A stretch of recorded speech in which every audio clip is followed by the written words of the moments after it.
Hello students, स्वागत है एक बार फिर से आप सभी का आपके अपने यूट्यूब चैनल विष्णु सर में। देखिए, आज की वीडियो में हम चर्चा करेंगे 8 ग्रेड अभ्यास पुस्तिका के अंतर्गत कक्षा 8वीं में आज हम गणित विषय में अध्याय 15 आलेखों से परिचय, यहाँ पर इसका संपूर्ण हल करेंगे हम। इससे पहले हमने सभी वीडियो को हल कर रखा है। यदि आप कोई सी भी अध्याय की वीडियो देखना चाहते हो या समझना चाहते हो किसी प्रश्न को, तो डिस्क्रिप्शन में प्ले लिस्ट की लिंक मिल जाएगी, वहाँ से आपको सभी वीडियो उपलब्ध हो जाएगी। तो आइए वीडियो स्टार्ट करते हैं। वीडियो स्टार्ट करने से पहले आपसे निवेदन है, चैनल पर यदि नए हो तो चैनल को प्लीज़ सब्सक्राइब कर ले। देखिए, यहाँ पर पहला प्रश्न दिया हुआ है, निम्न आलेख किसी अस्पताल में एक रोगी का प्रति घंटे लिया गया तापमान दर्शाता है। यहाँ पर देखिए, यह आलेख है, यहाँ पर रेखा आलेख। यहाँ पर एक रोगी का जो तापमान है वो यहाँ पर दर्शाता है। जैसे मान लीजिए 9 बजे, प्रातः 9 बजे यहाँ पर कितना है तापमान, 35 और 36 के बीच में है, यानी कि 35.5 डिग्री है। फिर प्रातः 10 बजे 36 डिग्री सेल्सियस है, और 11 बजे तापमान बढ़कर 39 डिग्री सेल्सियस हो गया। फिर घटा वहाँ से 12 बजे, दोपहर 12 बजे तापमान जो हुआ वो कितना हो गया, 38.5 डिग्री सेल्सियस। और 1 बजे, दोपहर 1 बजे कितना था तापमान, 36.5, यानी कि 36 और 37 के बीच में है, तो 36.5 डिग्री सेल्सियस। और 2 बजे भी वही तापमान है, और 3 बजे तापमान 37 डिग्री सेल्सियस हो गया। अब देखिए, यहाँ पर दो अक्ष हमारे पास, यहाँ पर दो अक्ष, एक अक्ष यानी कि क्षैतिज अक्ष कहेंगे इसे, यहाँ पर समय दिया हुआ है, और ऊर्ध्वाधर अक्ष पर तापमान है। तो यहाँ पर देखिए, प्रश्नों के उत्तर देंगे हम। रोगी का तापमान 1 बजे दोपहर क्या था, तो 1 बजे तापमान कितना था, यहाँ पर 36.5 डिग्री सेल्सियस। देखिए, यहाँ पर हमने उत्तर दे रखे हैं यहाँ पर प्रश्नों के। देखिए, यहाँ पर पहला प्रश्न है कि रोगी का तापमान 1 बजे दोपहर क्या था, तो 36.5 डिग्री सेल्सियस। रोगी का तापमान 38.5 डिग्री सेल्सियस कब था, तो यहाँ पर देखिए 38.5 डिग्री सेल्सियस कब था तापमान, दोपहर 12 बजे। तो यहाँ पर तो यहाँ पर रोगी का तापमान 38.5 डिग्री सेल्सियस कब था, तो 38.5 डिग्री सेल्सियस जो तापमान था वो कितनी बजे था, दोपहर 12 बजे। तो यहाँ पर देखिए 12 बजे करेंगे, दोपहर 12 बजे उसका तापमान 38.5 डिग्री सेल्सियस था।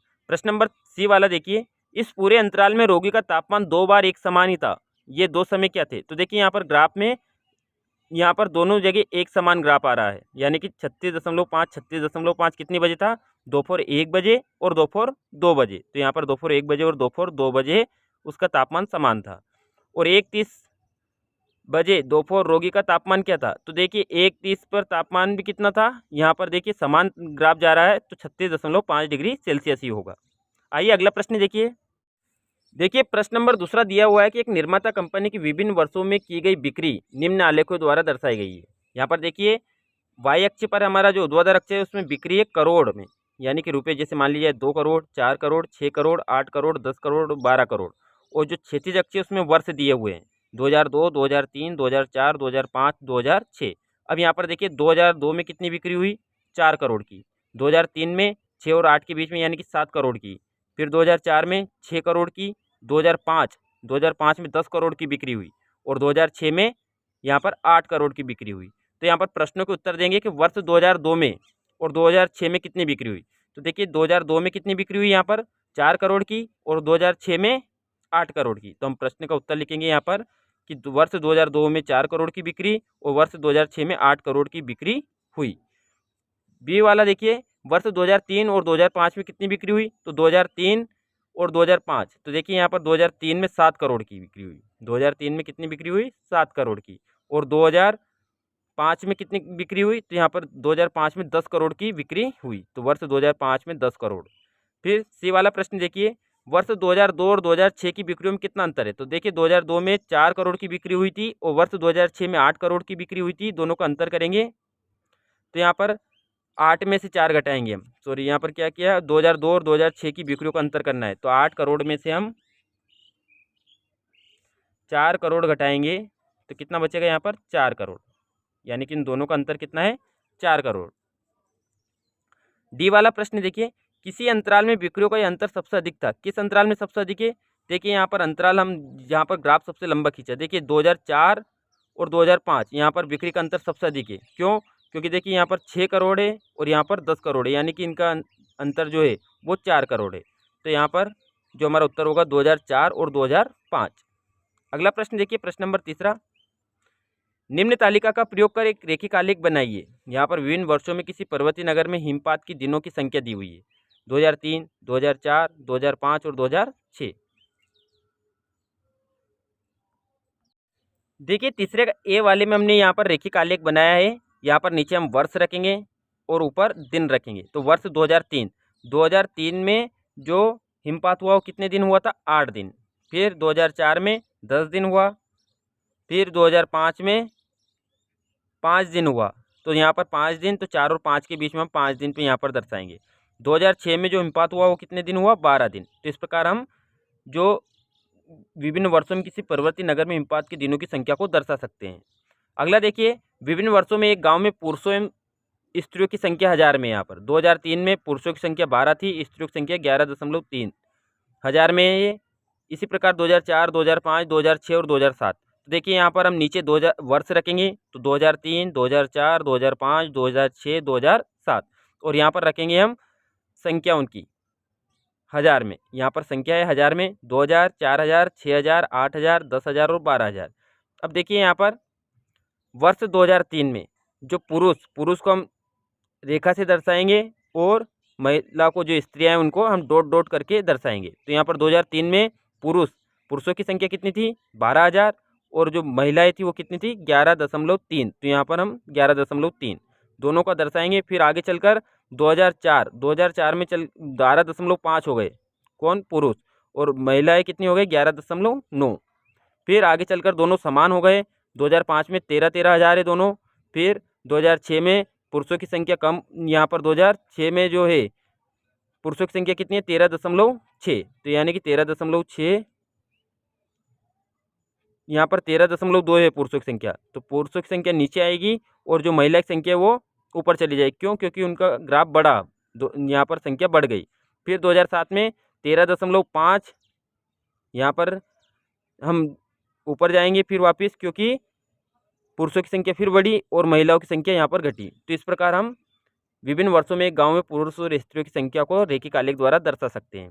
प्रश्न नंबर 14 देखिए, निम्न आलेख किसी सप्ताह के प्रत्येक दिन के लिए पूर्व अनुमानित तापमान तथा वास्तविक तापमान दर्शाता है। अब देखिए यहाँ पर हमें ग्राफ समझना है। पहले यहाँ पर सोमवार पूर्व अनुमानित तापमान को हमने डॉट डॉट से दर्शा रखा है और वास्तविक तापमान को हमने लाइन से यानी कि रेखा से दर्शा रखा है। देखिए सोमवार को जो पूर्व अनुमानित तापमान था वो कितना पूर्व अनुमान लगाया गया? 15 डिग्री सेल्सियस। और वास्तव में कितना निकला वो? यहाँ पर देखिए 15 और 20 के बीच में, यानी कि 17 और 18 के बीच में तापमान रहेगा। इसी प्रकार मंगलवार, बुधवार, बृहस्पतिवार, शुक्रवार, शनिवार और रविवार। तो यहाँ पर देखिए प्रश्न के उत्तर देंगे, किस दिन पूर्व अनुमानित तापमान व वास्तविक तापमान समान था? तो यहाँ पर देखिए समान तापमान किस किस दिन है? यहाँ पर हमारा ग्राफ मिल रहा है, यहाँ पर देखिए यहाँ पर मिला है और यहाँ पर तापमान दोनों समान मिला है। तो कौन कौन से दिन हो जाएंगे? बुधवार, या बुधवार नहीं सॉरी, ये कौन कौन से दिन हो जाएंगे? एक तो मंगलवार के दिन, शुक्रवार के दिन और रविवार के दिन। तो देखिए इधर हमने प्रश्नों के उत्तर दे रखे हैं, वहाँ पर हम प्रश्नों के उत्तर देंगे। देखिए पहला प्रश्न जो पूछा गया था वो था कि किस दिन पूर्व अनुमानित और तापमान और वास्तविक तापमान समान था? तो हमारे 3 दिन पूर्वानुमान और जो वास्तविक तापमान था वो समान था, मंगलवार, शुक्रवार और रविवार को। फिर दूसरा प्रश्न, एक सप्ताह में पूर्व अनुमानित अधिकतम तापमान क्या था? तो जो पूर्व अनुमान लगाया गया सबसे अधिक तापमान वो कितना था? तो यहाँ पर सबसे ज़्यादा जो सप्ताह में पूर्व अनुमानित अधिकतम तापमान 35 डिग्री सेल्सियस था। तीसरा प्रश्न पूछा गया था कि सप्ताह में वास्तविक न्यूनतम तापमान क्या था? तो सप्ताह में वास्तविक न्यूनतम तापमान 15 डिग्री सेल्सियस था। फिर डी वाला प्रश्न है कि किस दिन वास्तविक तापमान और पूर्व अनुमानित तापमान में अंतर सर्वाधिक था? तो यहाँ पर बृहस्पतिवार को वास्तविक तापमान और पूर्व अनुमानित तापमान में अंतर सर्वाधिक था। प्रश्न नंबर 5वां देखिए, एक डाकिया किसी नगर के पास स्थित एक उपनगर में एक व्यापारी को पार्सल पहुंचाने के लिए साइकिल पर जाता है। विभिन्न समयों पर नगर से उसकी दूरियां निम्न आलेख द्वारा दर्शाई गई है। एक अक्ष पर देखिए, यहाँ पर प्रश्नों के उत्तर देने से पहले हम इसको समझ लें। यहाँ पर देखिए एक डाकिया चलता है प्रातः 8 बजे, वो 9 बजे इतनी दूरी पर पहुँचता है, कितनी 10 किलोमीटर की दूरी पर। 10 बजे वो 16 किलोमीटर दूरी पर पहुँचता है। 11 बजे यहाँ पर देखिए 10 से 10:30 तक, यानी कि 10 और 11 के बीच में, तो वही दूरी है उसकी। और देखिए यहाँ पर 12 बजे कहाँ पहुँच जाता है वो? 22 किलोमीटर दूरी, जहाँ पर उसको पहुँचना था। अब देखिए यहाँ पर प्रश्नों के उत्तर देना है। एक अक्ष पर समय दर्शाने के लिए क्या पैमाना किया गया है? तो एक्स अक्ष पर क्या रखा हमने, एक्स अक्ष पर 4 इकाई बराबर 1 घंटा। यहाँ पर देखिए 4 इकाई हमारी 1 2 3 4, 4 इकाई बराबर क्या रखा हमने 1 घंटा। फिर दूसरा प्रश्न है यहाँ पर, उसने पूरी यात्रा के लिए कितना समय लिया। तो देखिए पूरी यात्रा करने के लिए उसने कितना समय लिया, तो यहाँ से 8 बजे चला वो और 11:30 यानी कि 11 और 12 बजे के बीच में है, तो 11:30 पर वो पहुँच गया। तो यानी कि 3.5 घंटे, 3 से 1/2 घंटे यानी कि 3.5 घंटे का समय लगा। प्रश्न नंबर सी वाला देखिए कि व्यापारिक स्थान की नगर से कितनी दूरी है। तो कुल दूरी हमारी कितनी है, यहाँ से शून्य से लेकर वो कितनी दूरी तक चला 22 किलोमीटर, तो कुल दूरी हो जाएगी हमारी 22 किलोमीटर। अगला प्रश्न देखिए, क्या डाकिया रास्ते में कहीं रुका, विवरण दीजिए। तो हाँ, कहाँ पर रुका था वो, यहाँ पर देखिए 10 से 10:30 के बीच में वो रुका, क्योंकि उसकी दूरी यहाँ पर समान है 16 किलोमीटर। तो हाँ, 10 से 10:30 तक।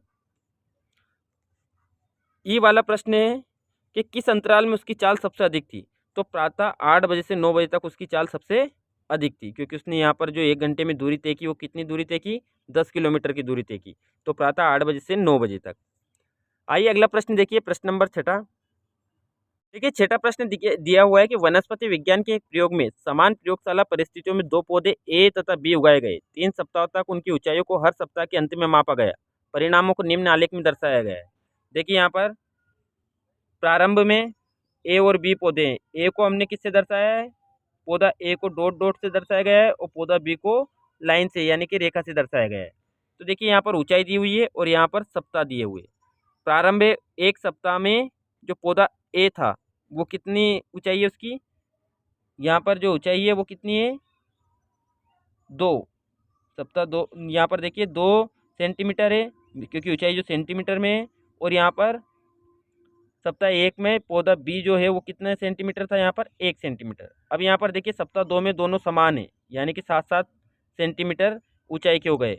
और सप्ताह 3 के अंत में उनकी जो ऊंचाई थी वो कितनी हो गई, पौधे बी की ऊंचाई हो गई 10 सेंटीमीटर और पौधे ए की ऊंचाई हो गई 9 सेंटीमीटर। अब देखिए प्रश्नों के उत्तर देते हैं। यहाँ पर पूछा गया कि 2 सप्ताह बाद और 3 सप्ताह बाद ए की ऊंचाई कितनी है। तो 2 सप्ताह बाद पौधे ए की ऊंचाई 7 सेंटीमीटर और 9 सेंटीमीटर है। अब देखिए दूसरा प्रश्न, 2 सप्ताह बाद और 3 सप्ताह बाद पौधे की बी की ऊंचाई कितनी है। तो देखिए यहाँ पर दोनों की सप्ताह 2 के बाद में दोनों की ऊंचाई समान थी 7 सेंटीमीटर। और यहाँ पर देखिए 3 सप्ताह के अंत में जो पौधा बी था वो 10 सेंटीमीटर की ऊंचाई था। तीसरे सप्ताह में पौधे ए की ऊंचाई कितनी बढ़ी। तो यहाँ पर देखिए तीसरे सप्ताह में पौधे कितनी ऊंचाई बढ़ी, 2 सप्ताह के अंत में 7 सेंटीमीटर था और 3 सप्ताह के अंत में 9 सेंटीमीटर। तो यहाँ पर कुल ऊंचाई कितनी बढ़ी उसकी 2 सेंटीमीटर। फिर यहाँ पर देखिए दिया हुआ है कि दूसरे सप्ताह के अंत से तीसरे सप्ताह के अंत तक पौधे बी की ऊंचाई सबसे कम बढ़ी। तो यहाँ पर देखिए कितनी कम बढ़ी, 3 सेंटीमीटर, क्योंकि वो 7 सेंटीमीटर था 2 सप्ताह के अंत में और 3 सप्ताह के अंत में उसकी ऊंचाई कितनी हो गई 10 सेंटीमीटर। अगला प्रश्न देखिए, किस सप्ताह में पौधे ए की ऊंचाई सबसे अधिक बढ़ी। तो दूसरे सप्ताह में, यहाँ पर दूसरे सप्ताह में पौधे ए की ऊंचाई सबसे अधिक बढ़ी। किस सप्ताह में पौधे बी की ऊंचाई सबसे कम बढ़ी, तो पहले सप्ताह में। फिर लास्ट प्रश्न है, क्या किसी सप्ताह में दोनों पौधों की ऊंचाई समान थी।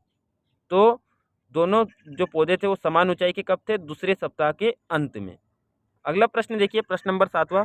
देखिए प्रश्न नंबर 7वें में दिया हुआ है कि एक कार एक शहर पी से दूसरे शहर क्यू की ओर जा रही है, जो एक दूसरे से 350 किलोमीटर की दूरी पर है।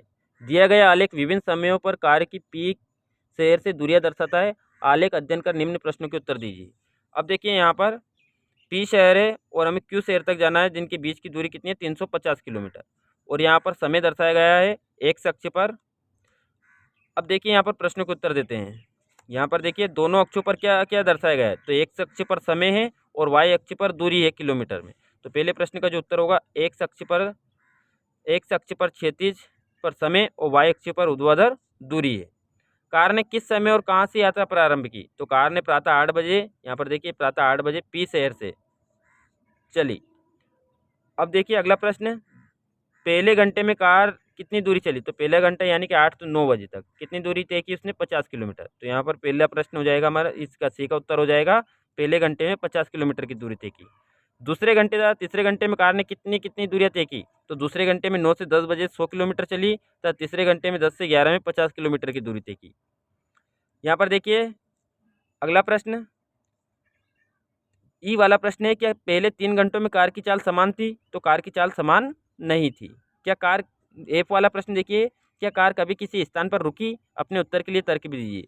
तो कार देखिए हाँ 11 से 12 बजे के बीच में वो रुकी थी क्योंकि उसकी चाल समान थी। अगला प्रश्न देखिए ई वाला, कार शहर क्यू पर किस समय पहुंची? तो जो हमारा अंत समय है 2 बजे, यहाँ पर 2 बजे वो कार 350 किलोमीटर की दूरी तय करके शहर क्यू पहुंच गई थी। अगला प्रश्न देखिए प्रश्न नंबर 8वां। देखिए प्रश्न नंबर 8वां जो दिया हुआ है कि निम्न आलेखों में कौन कौन से आलेख समय व तापमान के बीच संभव है, तर्क के साथ उत्तर दीजिए। तो यहाँ पर हमें बताना है कि कौन सा आलेख समय और तापमान के बीच संभव है या नहीं है। तो देखिए पहला देखिए यहाँ पर तापमान दिया हुआ है और समय दिया हुआ है। जो तापमान है वो समय के साथ बढ़ रहा है, तो यह संभव है। तो इस आलेख को हम बना सकते हैं। तो यह संभव है, तो यहाँ लिखेंगे हम संभव है क्योंकि यह तापमान के समय के साथ बढ़ रहा है। दूसरा देखिए यहाँ पर समय के साथ क्या हो रहा है, तापमान घट रहा है, तो यह भी संभव है। तो यहाँ लिखेंगे हम संभव है क्योंकि यहाँ तापमान समय के साथ घट रहा है। तीसरा देखिए यहाँ पर क्या है, तापमान एकदम से बढ़ा यानी कि अविश्वसनीय रूप से बढ़ रहा है, तो यहाँ लिखेंगे संभव नहीं है। ये तीसरे वाला संभव नहीं है क्योंकि यहाँ तापमान अविश्वसनीय रूप से बढ़ रहा है। और चौथा देखिए यहाँ पर तापमान स्थिर है, एक समान तापमान है, तो यहाँ पर समय के साथ तापमान स्थिर है, इसलिए हम कहेंगे संभव है क्योंकि यहाँ समय के साथ तापमान स्थिर है। तो तीनों स्थितियों में संभव रहेगा, केवल जो तीसरी स्थिति रहेगी इसमें संभव नहीं है। अगला प्रश्न देखिए प्रश्न नंबर 9। देखिए प्रश्न नंबर 9 में दिया गया है आलेख वर्ष 2007 में 2 बल्लेबाजों ए तथा बी द्वारा खेले गए 10 मैचों में बनाए गए रनों को प्रदर्शित करता है। आलेखों का अध्ययन कीजिए और निम्न प्रश्नों के उत्तर दीजिए। यहाँ पर देखिए सबसे पहले आलेख दिया हुआ है, यहाँ पर जो हमारे एक्स अक्ष है यानी कि क्षैतिज अक्ष है नीचे की ओर, उस पर दिए हुए हैं मैच, और जो ऊपर ऊर्ध्वाधर अक्ष है उस पर बनाए गए रन दिए गए हैं। अब यहाँ पर देखिए बल्लेबाज ए को बिंदु युक्त रेखा से दर्शाया गया है यानी कि डॉट डॉट से दर्शाया गया है, और बल्लेबाज बी को रेखा से दर्शाया गया है। अब देखिए कुछ प्रश्नों के उत्तर देते हैं हम। यहाँ पर पहला प्रश्न है, दोनों अक्ष रेखाओं पर क्या क्या सूचना दी गई है? तो देखिए दोनों अक्ष रेखाओं पर क्या सूचना दी गई है। यहाँ पर क्षैतिज अक्ष पर क्या है, क्षैतिज अक्ष पर है 2007 में खेले गए मैचों की संख्या है यहाँ पर, यानी कि जो क्षैतिज अक्ष है उस पर खेले गए मैचों की संख्या है, और ऊर्ध्वाधर अक्ष पर प्रत्येक मैच में बनाए गए रन दोनों दर्शाए गए हैं यहाँ पर। फिर दूसरा देखिए दूसरा प्रश्न है, कौन सी रेखा बल्लेबाज ए द्वारा बनाए गए रन प्रदर्शित करती है? तो हमने यहाँ पर दिया हुआ है कि जो बिंदु युक्त रेखा है वो बल्लेबाज ए द्वारा बनाए गए रनों को दर्शाती है, तो यहाँ पर लिखेंगे हम बिंदु युक्त रेखा। तीसरा प्रश्न देखिए यहाँ पर, वर्ष 2007 में क्या किसी मैच में दोनों बल्लेबाज द्वारा बनाए गए रन समान थे? यदि हाँ तो किस मैच में? तो देखिए यहाँ पर ग्राफ दोनों को कहाँ पर मिल रहा है, तो देखिए यहाँ पर जो ग्राफ मिला है उनका डॉट वाली रेखा जो है और एक हमारी जो लाइन है वो दोनों जाकर यहाँ पर मिल रही है, यानी कि 60 रन दोनों ने समान बनाए हैं। तो इसका उत्तर लिखेंगे हम चौथे मैच में। यहाँ पर चौथे मैच में दोनों ने एक समान 60 रन बनाए। फिर अंतिम प्रश्न है कि दोनों बल्लेबाजों में कौन अधिक स्थिर है? आपने यह निर्णय किस तरह लिया? तो देखिए यहाँ पर जो स्थिर है, अब देखिए यहाँ पर बल्लेबाज एक ही बात करें तो इसका उतार चढ़ाव बहुत अधिक है, कहीं पर ज़्यादा अधिक रन बना दिए, कहीं पर कम बनाए। तो जो बी है, बी का उतार चढ़ाव कम है, तो यहाँ पर हम कहेंगे कि बल्लेबाज बी अधिक स्थिर है क्योंकि उसके द्वारा बनाए गए रनों में कम उतार चढ़ाव है। अगला प्रश्न देखिए प्रश्न नंबर 10वां।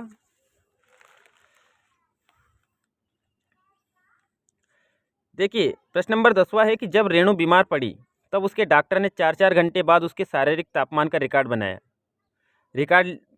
इस समय तापमान के रिकॉर्ड को निम्न तालिका में दर्शाया गया है। तालिका का अध्ययन करके आलेख बनाइए।